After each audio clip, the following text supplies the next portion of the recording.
السلام عليكم ورحمة الله وبركاته. متابعينا الكرام، البنك المركزي المصري بياخد قراراته العاجلة وبيرفع أسعار الفايدة 200 نقطة أساس في اجتماعه اللي كان مرتقب، ولم يعلن أي شيء عن تعويم جديد حتى الآن، على الرغم من ان الذهب سجل ارتفاعات جنونية على المستوى المحلي في مصر ولم يتحرك عالميا.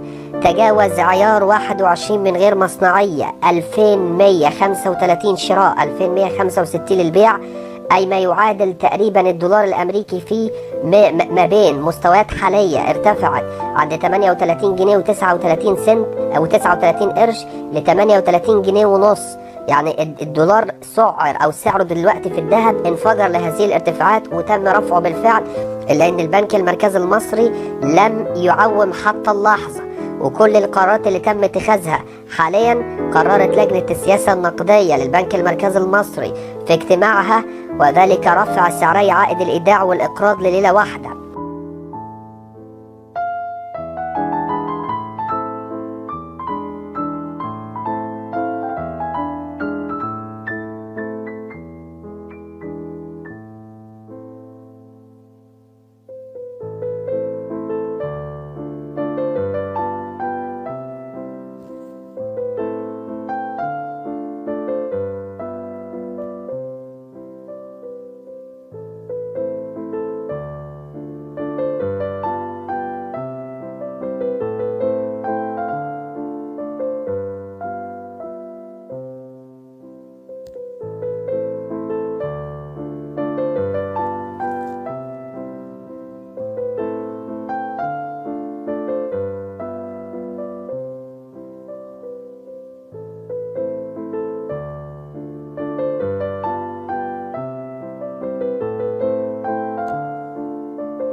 ونص.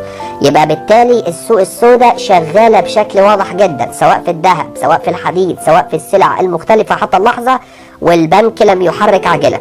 كل اللي اهتم بيه انه رفع الفايدة في الفترة الحالية علشان يحاول يتغلب على ما نسميه التضخم، وحاول يأجل رفعه او تعويمه او تخفيضه لقيمة العملة في الفترة الحالية وبشكل واضح في الفترة الحالية، لانه خايف من التضخم، لانه بيقول انا لو رفعت كمان زي ما احنا بنقول السعر الرسمي علشان اوصله لسعر السوق السوداء في الفترة الحالية، فده هينعكس بارتفاع على اسعار السلع. طب في ناس كتير جدا بتقول طب ما هو اصلا الاسعار مسعرة اساسا على سعر السوق السوداء. قال لك ولكن في اسعار الحكومة بتقدر تتحكم فيها، ومنها اسعار البنزين واسعار السولار واسعار الغاز، سلع تانية كتيرة جدا بتعتمد على هذه الاشياء الاساسية.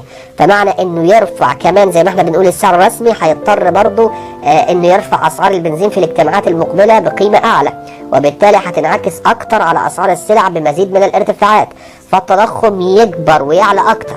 فهو في الفترة الحالية حاول انه يسحب السيولة من السوق دلوقتي، وبعد كده هتلاقي الرفع بمجرد لما البنوك تعلن زي ما احنا بنقول الشهادات عالية العائد. لو حضراتكم ترجعوا لورا شوية كده، ارجعوا معانا لورا شوية، لما عملوا الشهادات 25% عملوها، وبعدها بكم يوم على طول راح او خلى السعر بمعنى صح يتحرك للأعلى، وكان وقتها السعر عند 27 تقريبا، وفضل يرتفع لحد لما وصل 32 ورجع 29، وبعدين رجع رفع مرة تانية بالقرب من 30 جنيه و90 قرش في الفترة الحالية.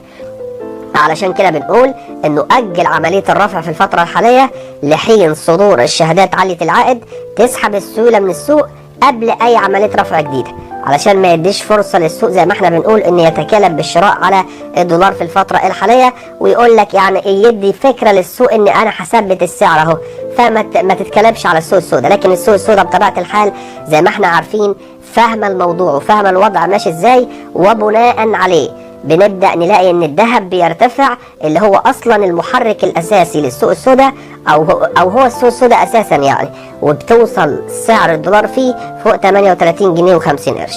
يبقى دلوقتي احنا بنقول امتى هيحصل تعويم؟ التعويم يا جماعة قلنا او خفض قيمة العملة هيتم كده كده سواء النهاردة او بكرة او بعد اسبوع، ولكن الفترة مش طويلة، مش اللي احنا مثلا بنقول شهرين ثلاثة، لا ده هو الموضوع كله في اسبوع ولا اسبوعين هتلاقي الموضوع حصل وبشكل واضح على ارض الواقع، لكنه بيأجل من اغراض معينة او من اجل اغراض معينة.